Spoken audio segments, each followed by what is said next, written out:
Hey guys, this is Sari from the Pixel Slayers, and this is our first episode of Genre Dive, where we take a look at a handful of games in a particular genre and talk about them. This list is in no particular order, and this is not a top 10 list of any kind. We're just gonna dive into a genre and look at some of the games that make up the genre. Our first episode is about pinball. And pinball's great. I mean, you got bumpers, flippers, our old friend gravity, just all coming together to make a really unique gaming experience. But the downside, these machines are flippin' expensive. So of course, the video game market saw this need and made a whole bunch of home console pinball games for you to play cheaply at home. So we're gonna take a look at some of these games. So let's go ahead and dive in.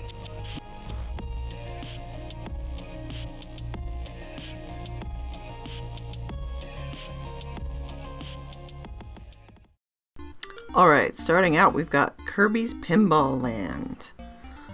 This certainly has cute and charming visuals, music, and sound effects, ripped straight from the original Kirby's Dream Land games, which isn't really a surprise since it was developed by Satoru Iwata's HAL Laboratory, who created the Kirby series. It's got fun, not so difficult gameplay. It seems like it would be a great game for beginners, just like the original Kirby's. There's a cool bounce back mechanic when you go down. If it's timed right, it can send you to far off areas you weren't even expecting to go.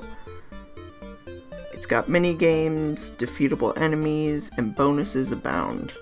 If I have any complaint here, the level select is a bit too complicated. Just make it a menu. It's a little too over-designed in my opinion. Also, there's a screen flash between the views, so you got these static views, and then it flashes when it goes between them, and that could drive some people nuts. I honestly got used to it, but, you might not. Honestly, I think it's a fun, good time that isn't too much of a challenge, especially when played on a backlit screen, Super Game Boy, or a Retron. I'd suggest this one. And at the time of this video, it's not too expensive.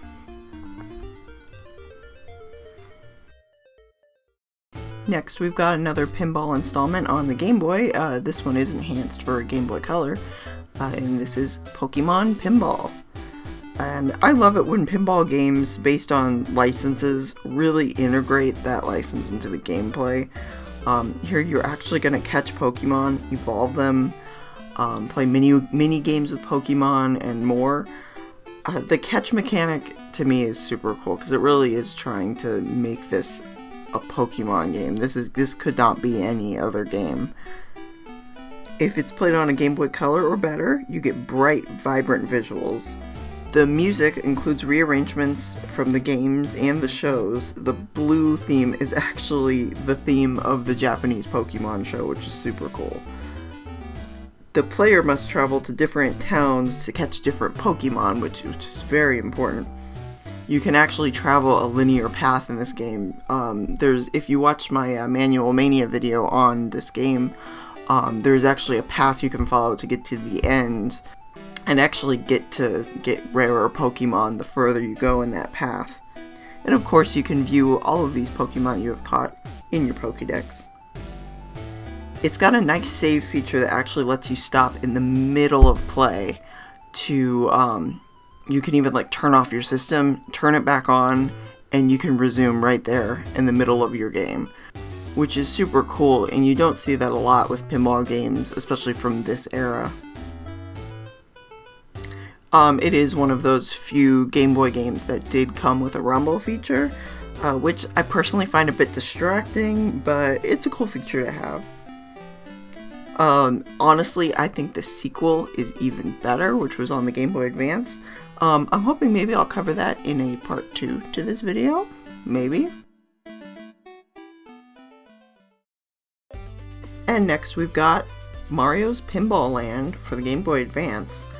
And honestly, I think this is a case of a good concept with a not so good execution. You sort of go between paths in a hub world, journeying to save Princess Peach, of course. You collect stars to open different doors.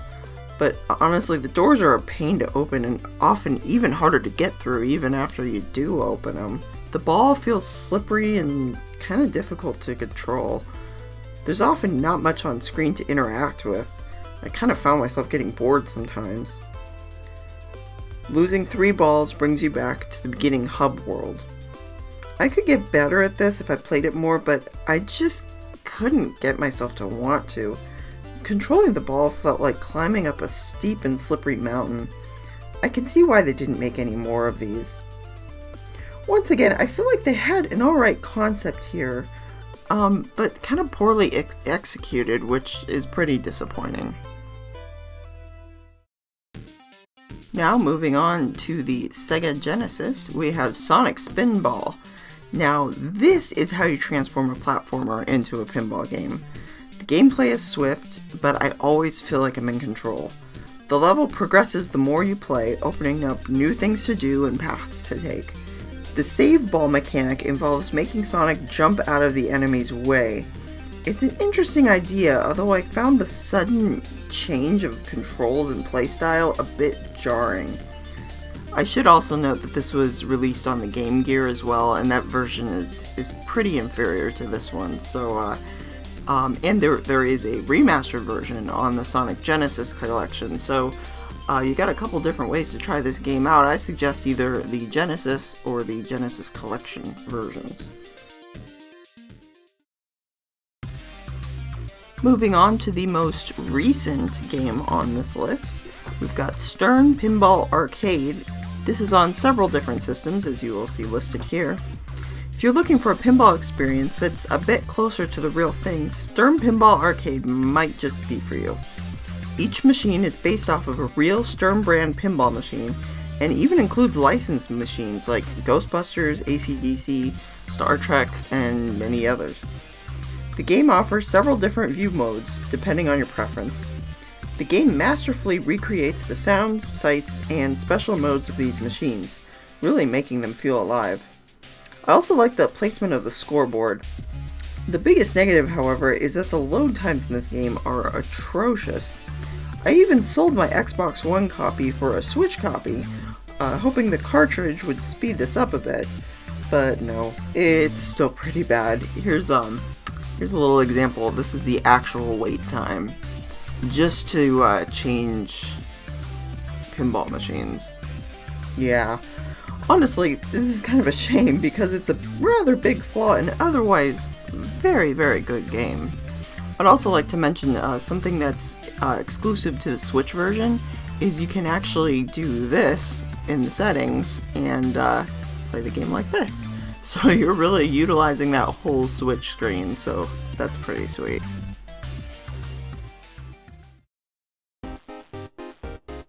So this last title comes with a bit of a story.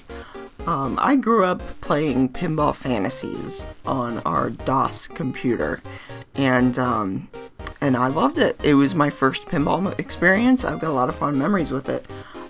Going to review it though, I thought I'd pick up the Super Nintendo version because I thought, hey, let's play this on a console, let's check this out. I hadn't played this in years. So when I went to play the Super Nintendo version, I realized, wow, maybe nostalgia kind of painted my eyes over a little bit. Maybe this wasn't as good, because it wasn't good. And finally, I thought, hey, let's try out the DOS version again. And you know what? The Super Nintendo version is terrible. My nostalgia was actually correct. This is a great game, as long as you play the DOS version. So, now I will get into the actual review, and please play the DOS version and not the Super Nintendo version. So, this is Pinball Fantasies, and this is the pinball game that started it all for me. Fantasies provides 4 tables with vastly different themes and playstyles.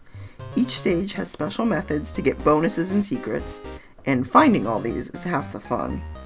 There isn't much this game does that's out of the ordinary, but every part of it, from its light-up animations on the bottom bar, sounds, music, and overall presentation, are done very well.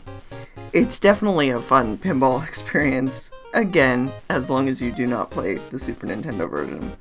It was also released on Game Boy. I have not played that version, but it seems like it is drastically changed. I would highly recommend getting the DOS version of this game. Well, that was our very first genre dive into the world of pinball games. We'll be coming at you soon, hopefully, with some more genre dive videos, including hopefully a part 2 to this video.